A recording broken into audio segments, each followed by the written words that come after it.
This is episode 22 of the Relentless Man podcast. Laws versus rules.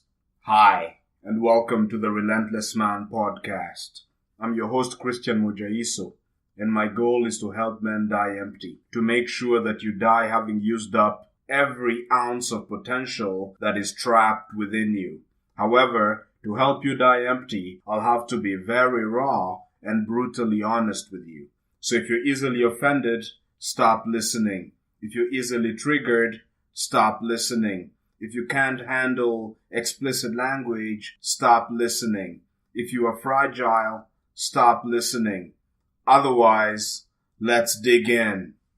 Before we begin this episode, I'd like to urge you to not blindly copy or implement everything that I say in this podcast. Rather, what I recommend is that you turn on your brain, that you think for yourself, and make sure that the decisions that you make are the product of your own thinking. Remember, don't be a follower, be a student. In this episode, we are going to discuss a topic called, the title of the episode is Laws versus Rules.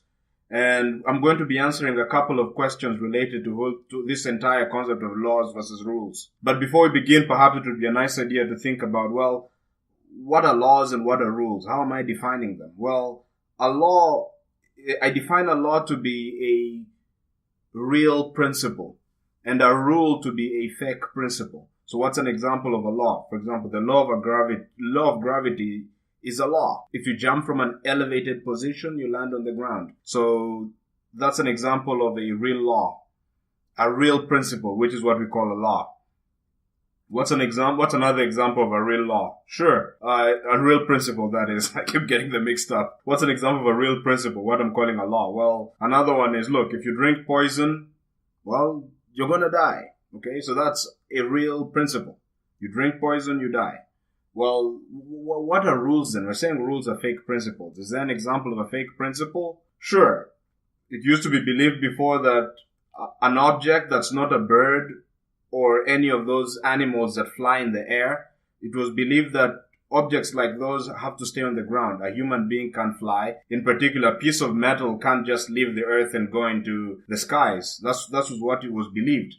This was thought to be a real principle. It turned out to be a fake principle. Why? Because we have planes now. So that was a rule and not a law. In this episode and in a series of episodes, we're going to be tackling this issue of laws versus rules and how that relates to you realizing your potential and dying empty. Alright, so now that you understand what's the difference between a law and a rule, we said a law is a real principle and a rule is a fake principle. Now that you understand that, let's focus our attention on answering a couple of questions. I'm going to restrict myself to answer a question in no more than 4 minutes. Once the alarm rings, I'll have to switch to a different question. Alright, let's begin this process. How do I determine if something is a rule? That's right, it's really important to know when something is a rule because usually rules just limit us and rules are usually not real things. For example, the example I was giving you of people had this rule and belief that, no, you know what, there's no way a human can fly. There's no way you could get a piece of metal and get it off the ground and have it fly for like a couple of minutes or an hour. It turned out to be incorrect. The people who discovered that this was actually a rule and not a law were able to make history. They were able to enable human beings right now to move from one part of the globe to the other in very minimal time, at least compared to the time it used to take boats, and the boats would take and the ships would take maybe months in order for you to move from point A to point B on the globe. So it would be a nice question to think about is, well, how do I determine if something is a rule? Because if you know that something is a rule, maybe you can break that rule and realize your true potential and also help all of humanity. So how do you determine if something is a rule? Well, there are probably many tests for that. One test is simple, is if you can't find out any law of physics or any law of nature that says that the thing is impossible. So let's say you're trying to be a dancer and somebody tells you, yeah, for someone of your body type, you really can't dance.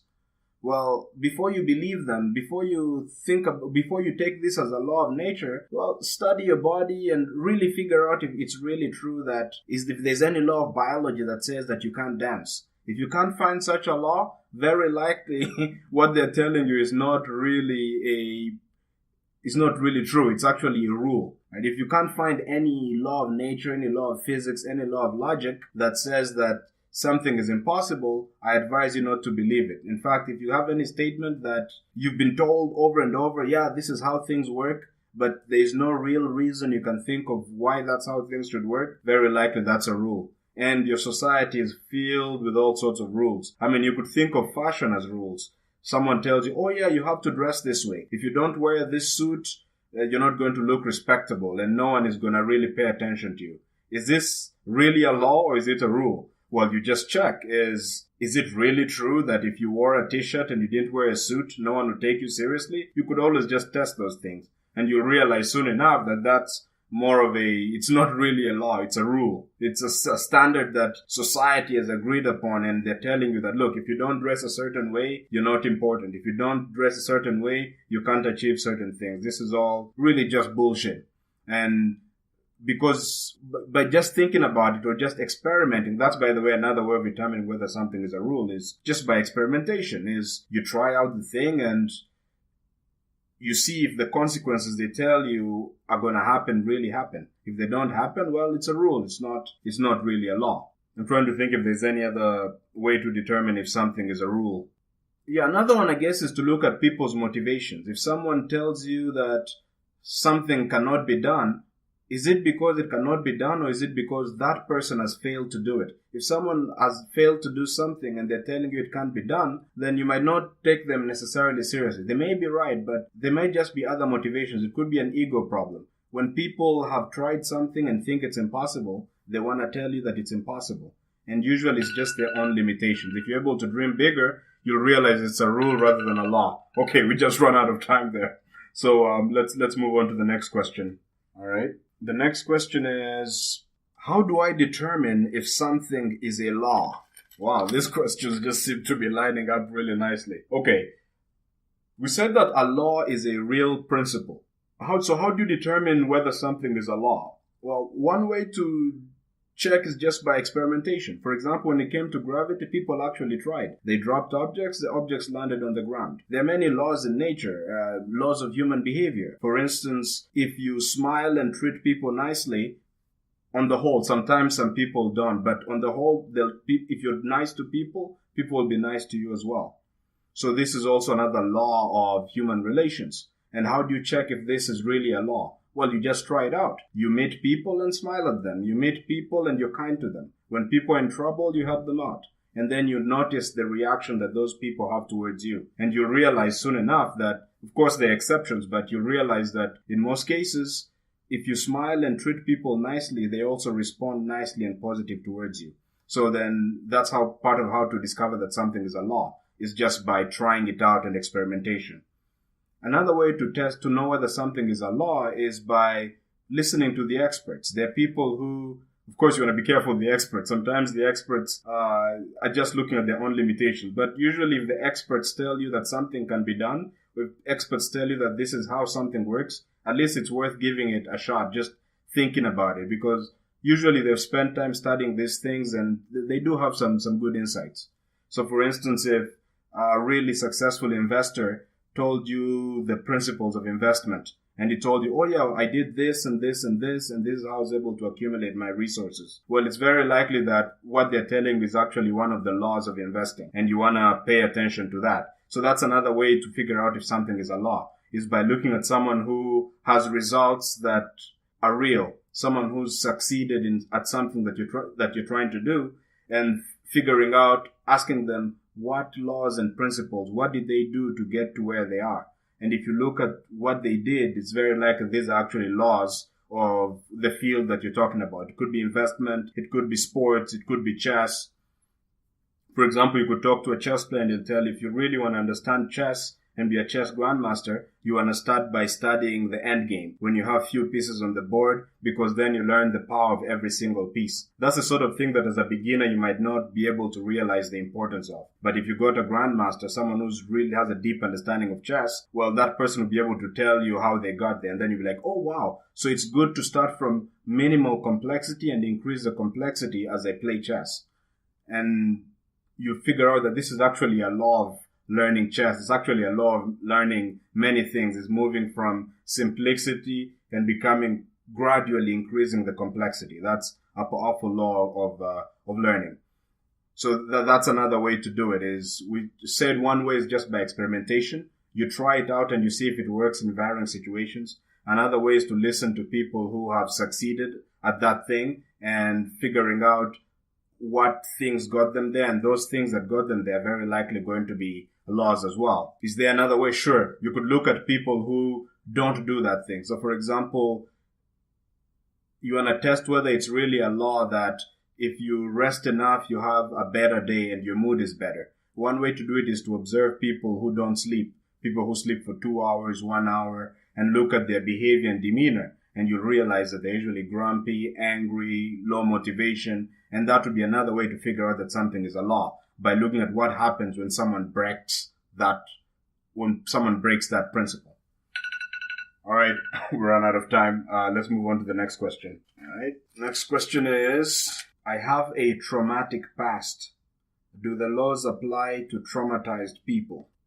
Right, so actually the world is run by laws. Almost anything you can imagine is run by laws. There are laws of physics, there are laws of chemistry, there are laws of human nature, there are laws of physiology, the way the body works, there are laws of economics, there are laws of success, there are laws of dying empty, which is what this podcast is all about.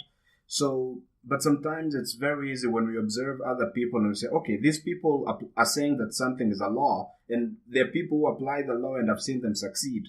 But somehow it's easy to think that, well, you're different, you're not like these people, and that for you the laws don't apply. And in this particular situation, you're saying, look, I have a traumatic past, things were done to me, horrible things were done to me, I'm depressed, I had a bad childhood. And so while for other people, living positively and optimistically and trying to achieve big dreams is a possibility, and while for them the laws work, the laws don't work for me.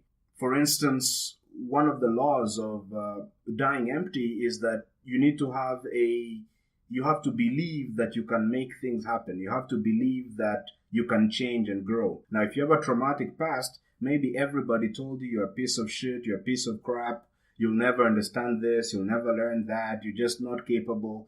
And you're saying, look, this past is horrible, I've had this past, and the damage that was done to me is too much. There is no way, like, even if I tried my best to believe that I can do something, I'll never be able to do it. That law of you need to have confidence and belief that you can accomplish great things, that you can grow, that law of growth, well, it applies to other people, it just doesn't apply to me. Well, how do I reply to this? Of course, I'm sorry that you've had a traumatic past. I'm sorry that things turned out very badly for you, but that is your past. We're now talking about your present and your future. But I'm going to call bullshit on the fact that the laws don't apply to you.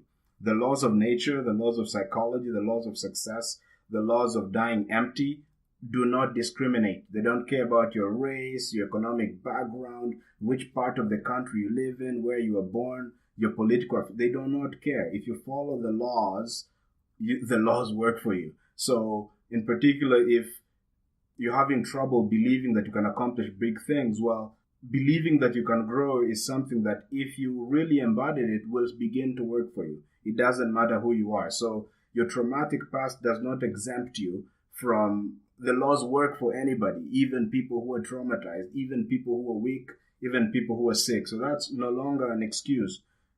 Right now, I recommend that you start learning the laws, you begin to apply the laws, and you'll notice a real change in the quality of your life. And you'll begin this process of realizing your true potential and dying empty every single day. All right, so I did that under time. 47 seconds to spare. All right, next question. Is ignorance the root cause of my problems? So if you'd listen to the episode on learning, if you haven't listened to it, I recommend you listen to it. I'd mentioned the fact that really learning is the root cause of your problems. That is, if there's anything, you're a relentless man. It means you're not satisfied with where you are and you want to achieve things that are greater than what you've achieved right now. What this means is that there are things right now that you're not able to do. So as a consequence, it means that there is a skill deficit. That is, there's a bunch of skills that you need to learn in order to get to where you need to go. And I'd mentioned that because every problem you have can be broken down to skills, learning is really the root cause of all your problems. So now we're asking the question, well, is ignorance the root cause of all your problems? I say that is true as well. Learning is the root cause of your problems. Ignorance is also the root cause of your problems. In particular, ignorance of the laws is the root cause of your problems. Because think about it. If there's something you can't do right now, there are certain skills you need to learn in order to be able to do it. Okay? Well, the skills that you need to learn, every time you learn a skill, what you do is you understand the essence of that skill. That is, if you've learned a skill, it means you've penetrated to the core of that essence. What that means is that you've understood the underlying principles by which that skill works. So what you're doing here is that you're learning the laws of whatever it is that you're trying to do. Once you've mastered and begin to apply the laws correctly, well, you've learned the skill and you're able to do the thing you're not able to do before. So this sounds a little abstract. So, okay, well, let's say right now you're not a good tennis player, okay? You suck at tennis, everybody's whooping your ass on the tennis court. Okay, well, you have a problem, right? You're not a good tennis player. Well, how do you become a good tennis player? Well, there are certain skills you need to learn. You need to know how to hold the racket. You need to know how to hit the ball. You need to know how to hit the ball over the net. You need to study your opponent's body language. You need to know how to make a serve. All of these are skills. Well, when you learn how to throw a serve, you've learned the laws of how your body moves in relation to the ball, the laws of how the ball moves in relation to the net. And once you learn these laws and once you start to apply them, your tennis game improves and you become a great tennis player. Now, this doesn't just apply to tennis, it applies to anything you need to do. The reason you're not able to do things is because you're ignorant of the laws. This is why I recommend that you learn the laws, because once you know the laws and you work in accordance with the laws, suddenly the amount of things you can accomplish just skyrockets. And the laws are there, and the laws can be learned if you want to learn them. Because ignorance of the laws is not going to protect you from the consequences. Just like if you don't know the law of gravity, it doesn't mean that if you jump off of buildings, nature is going to protect you. No. You jump off of a building, you're going to fall to the ground, crash, and die. It doesn't matter whether you know the law of gravity or not. So ignorance of the laws is not going to protect you. And right now, whatever problem you have, whatever challenges you're facing, the reason you're facing them is that because you haven't learned certain skills, and which means you're really ignorant of the laws by which whatever that skill is that will help you solve your problem operates. So really, you need to know the laws. Ignorance of the laws is holding you back right now. All right, let's move on to the next question. Do geniuses simply follow the laws? Yeah, so of course there are many definitions of genius. Usually people measure genius using IQ tests. I guess that is a measurement, but it's not necessarily the measurement I focus on. I'm more interested in people who actually accomplish things on the planet. If you have an high IQ, that's great, but I want to see what you've done. Have you built a hospital? Have you created a new scientific theory? Have you transformed the world somehow? Have you led people to a different place? That's really what interests me. So a natural question is asking is so those are the people I really refer to as geniuses. A guy like Mandela, a great business person, a great soldier, person who plays a sport really well. Those people I consider to be geniuses. So if we think of genius in that sense and then ask the question, well, are geniuses simply people who follow the laws? Well, the answer is yes. That's right. If you notice, let's say, a soccer player playing at this height of their skill, a guy like Lionel Messi, arguably one of the greatest soccer players that's ever lived. Now, when you notice Lionel Messi play, you notice certain ease. He plays with beauty. He's not struggling. He's playing in a very beautiful way. And what you notice is that he uses minimal energy. And that's a sign that he's actually grasped the laws. He understands the principles, the laws by which the ball moves. He understands the laws by which his body moves. He understands the laws by which the opponents move, the laws by which the goalkeeper works. He has grasped and penetrated to the laws of soccer. And as a result, he's able to play a very brilliant game. And any such, like Albert Einstein, brilliant scientist. Why was he such a great scientist? Because he understood the laws of learning. He understood the laws of investigation. He understood the laws of getting a problem and tackling it. He spent 10 years thinking about light, and he knew how to investigate. He understood the laws of investigation. He applied those laws to the best of his ability, and because he knew the laws of learning and the laws of investigation so well, he came to the conclusion that he did: the special theory of relativity, the general theory of relativity, and great breakthroughs in science. So indeed, that's right. When you look at anybody who's at the height of their career, people who are doing amazing things, people who are dying empty, it's because they know many laws and they work in accordance with those laws. What in particular this means is that if you're here and you want to die empty, if you want to have great results, if you want to do genius level work, then all you really need to do is to learn the laws, figure out what laws you need to learn, and one by one tackle the laws. Once you've mastered one law, move on to the next one. The more you do that, the more skilled you become, the greater the work you produce. So yes, producing genius level work, producing the work of a relentless man is, in a way, you could view it as just understanding the laws and mastering those laws. If you want to be a sports person, there are laws of sports. If you want to be a politician, there are laws of human nature. If you want to be a dancer, there are laws of movement. If you want to be a martial artist, well, there are laws of combat. Whatever it is that you're trying to do, there are laws that govern that thing. If you learn the laws, you'll be able, and you follow the laws, you'll be able to accomplish virtually anything in that field. So really, if you think about it, one of the things that's holding you back from accomplishing your goals and dying empty is the fact that you don't know the laws, or if you know the laws, you have not yet learned how to apply the laws. So ignorance is really the root cause of your problems, for sure, as we mentioned before. All right, let's move on to the next question. This is number 30. Isn't success all about breaking laws? Okay, so we mentioned before that there's a difference between a law and a rule. A law is a real principle, and a rule is a fake principle. A fake principle we talked about is something like, oh yeah, human beings can't fly. Things like, oh yeah, you can't study math, or black people are stupid, can't think. Those are all rules. They're not laws because, well, we have black people who can actually think clearly. Well, we have human beings who get on planes and fly every day. Someone tells you, well, you can't do math. Is that really true? No. If you practice, and we know that if you practice, you'll be able to do math. So that's a rule. And we have laws. Laws are real principles. Those are things that actually define how nature works. So now you're asking, we always, when we watch TV, we always told of how people who achieve things, successful people are the sorts of people who break rules. And so naturally you're asking, well, don't you need to break the laws as well? No. Successful people, a relentless man breaks rules for sure. He identifies fake principles and refuses to be bogged down and limited by the fake principles. However, a relentless man does not break laws, at least not knowingly. Why? Because laws define how things work. They're real principles. So it's kind of like, again, the gravity example. Imagine an individual who thinks he's really relentless, so he decides to somehow jump off a building. Well, he's just going to fall down and die, you see, because you don't break a law. You break a rule, you don't break a law. What you do is you learn the laws and work in accordance with them.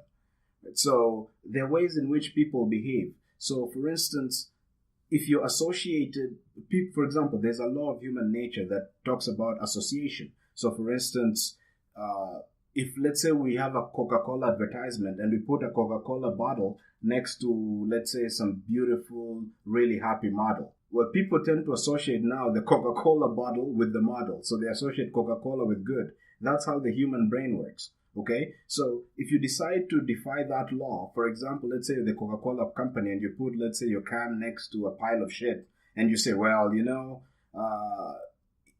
I'm breaking the laws. That is, I'm going to put my can next to shit, and people are still going to buy my can. Well, you're really mistaken, and your sales after that will prove to you that you're mistaken. Okay, because the laws are the laws. You want to work with the laws, but you want to break the rules. Because the laws will act against you if you do not work in accordance with them. Okay? So, for instance, it's a good idea to treat people well and respectfully. Why? If you treat them well and respectfully, then later on you may need, of course, that's not the reason you should do, but that's, if you want to be really pragmatic, okay, that's one of the reasons, is you take care of people, they take care of you.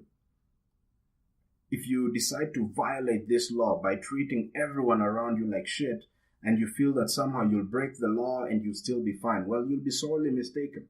In the short term, you might get away with screwing people and treating them like crap, but not for long, because the end result is those same people will want revenge and they'll take you down, or they'll at least make your life miserable. Why? Because you broke a law.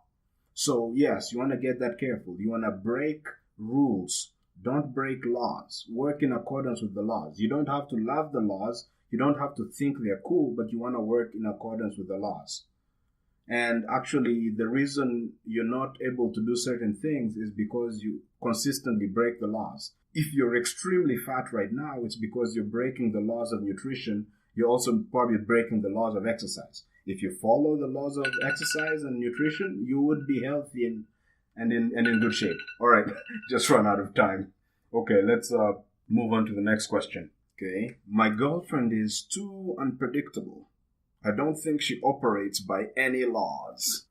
So here we have someone whose girlfriend is very complex and so behaves in ways that he can't predict. And so he's making the statement that, look, no, this girlfriend of mine is too complicated, too unpredictable. And so there's really no way her behavior could be broken down into laws. Well, I beg to differ. I'm going to call bullshit on that. No matter how chaotic a human being may seem, they still do work by certain principles. And your girlfriend too. Well, okay, fine. She's unpredictable. In what way? What are some of the things that make her so unpredictable? Okay, let's try to break it down. Okay, let's suppose that your girlfriend is always, she screams at you, but she yells at you at times you don't least expect. So you think she's happy, then she yells at you. And sometimes you think she's going to yell at you and she doesn't. Okay, so this is really unpredictable and confusing to you. You see, everybody has a code. Everybody has certain rules they work by, certain laws that govern them. If you study your girlfriend carefully, or any human being, you'll figure out the laws by which they operate.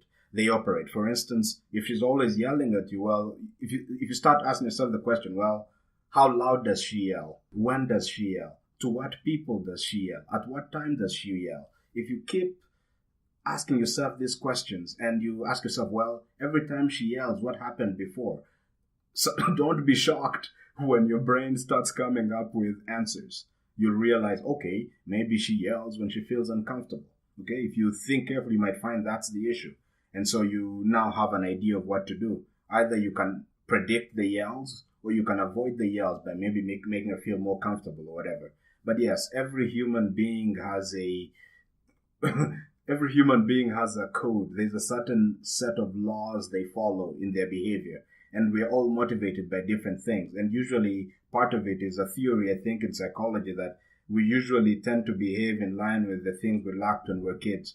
If you find someone who was not loved as a child, well, most of their behavior will probably be explained by the fact that they don't feel loved. And so they're going to be seeking love in all sorts of places.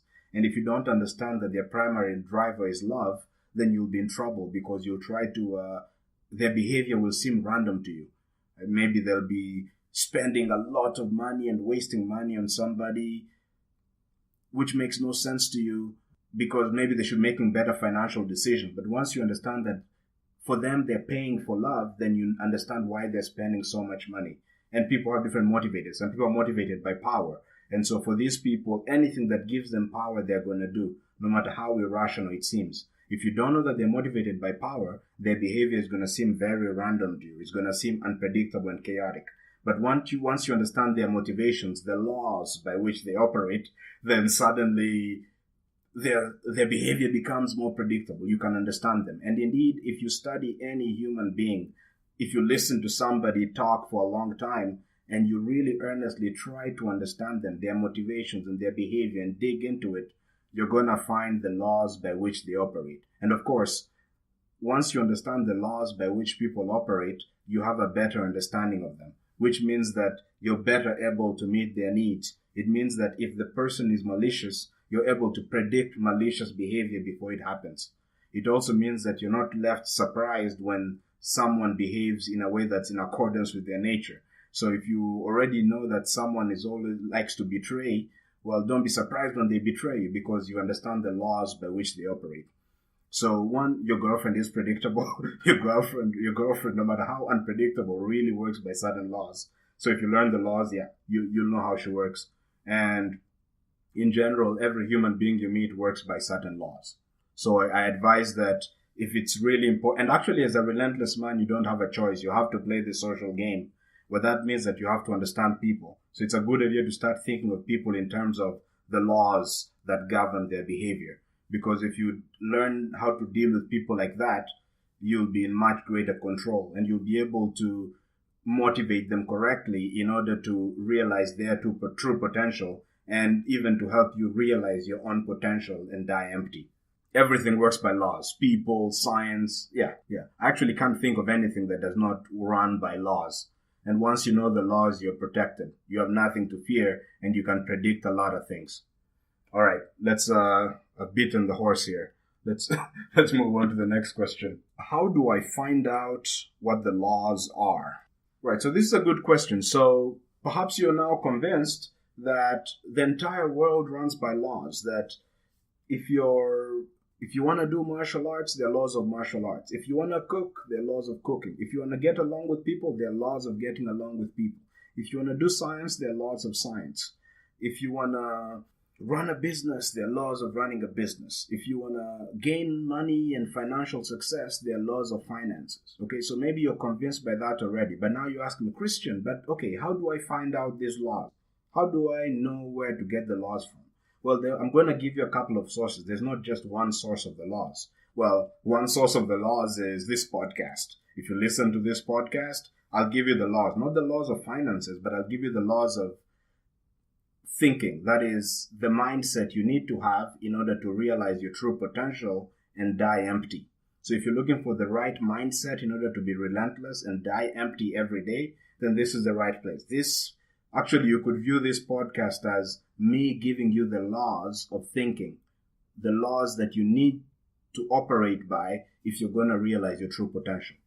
There are also many other podcasts, I'll add some of them on the list, that do exactly that give you the laws of how you need to think in order to die empty.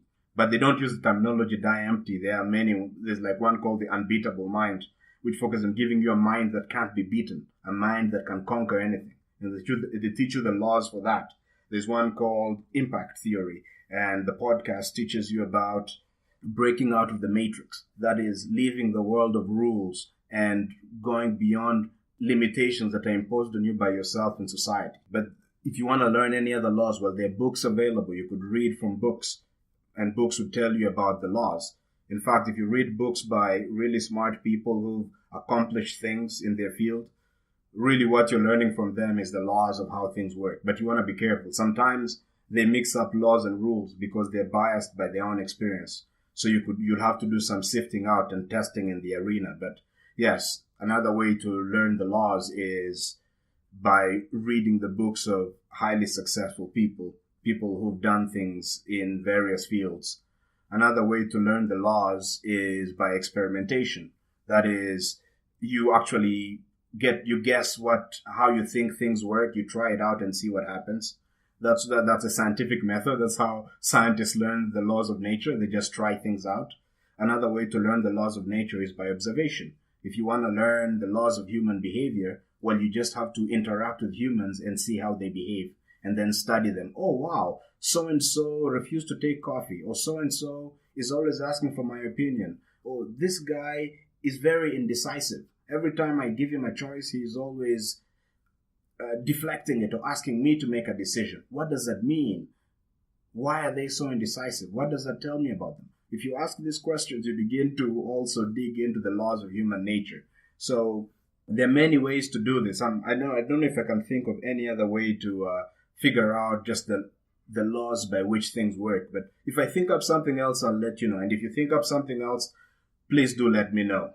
Thank you very much for listening to this podcast episode. I hope you found it to be of value to you.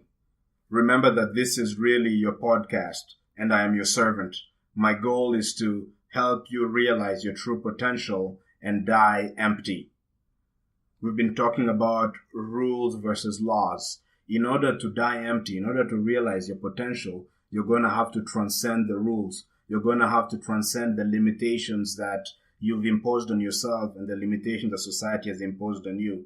You're going to have to push beyond those barriers. You're going to have to work in accordance with the laws of how things actually work. If you do those true things, you'll be able to realize what's within you. And if you don't believe it, I believe it for you. Trapped within you are books. Trapped within you are great scientific discoveries. Trapped within you are virtuoso performances.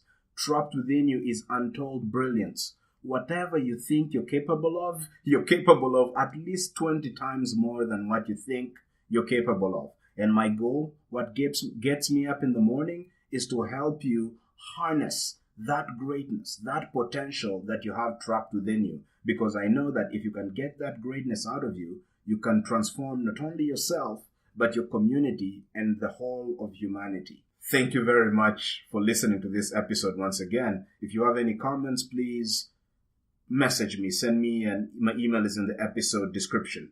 If you have any questions, comments, declarations, you can contact me that way as well.